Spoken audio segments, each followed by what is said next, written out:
किसी भी आधिकारिक ऐलान से पहले खबरें आने लगी हैं कि एनडीए में किसके हिस्से में कौन सी सीट गई है और कौन कहां से चुनाव लड़ेंगे।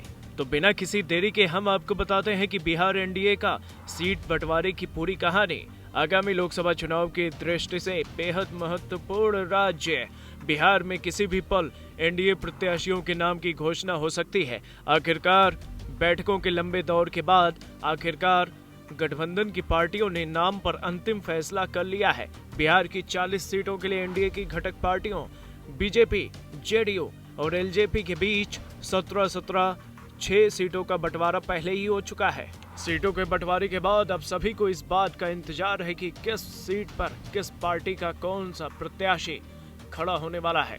खबर के मुताबिक बिहार के सभी केंद्रीय मंत्री चुनावी अखाड़े में उतरेंगे। बीजेपी किसी मंत्री का टिकट नहीं काटेगी। रविशंकर प्रसाद पटना साहिब से, आर.के. सिंह राम कृपाल यादव पाटलिपुत्र सीट से और गिरिराज सिंह बेगूसराय से चुनाव लड़ सकते हैं। पिछली लोकसभा चुनाव में बीजेपी और जेडीयू ने अलग अलग चुनाव लड़ा था।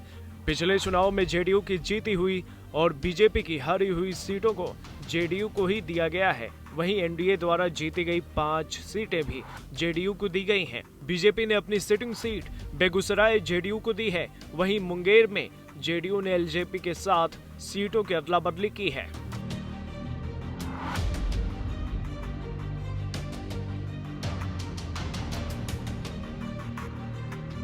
पिछले चुनाव में भागलपुर की हारी हुई सीट को बीजेपी ने जेडीयू के साथ अपनी जीती हुई झंझारपुर सीट से अदला बदली कर रही है।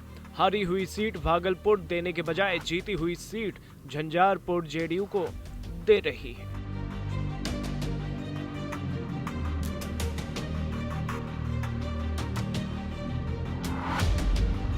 खबर के मुताबिक बीजेपी पटना साहिब, भागलपुर, शिवहर या पाटलिपुत्र, बेगूसराय, सासाराम, कटिहार, मुजफ्फरपुर, आरा, बक्सर, पश्चिम चंपारण, पूर्वी चंपारण, गया, अररिया, सिवान, सारण, मधुबनी और उजियारपुर की सीटों पर चुनाव लड़ेगी।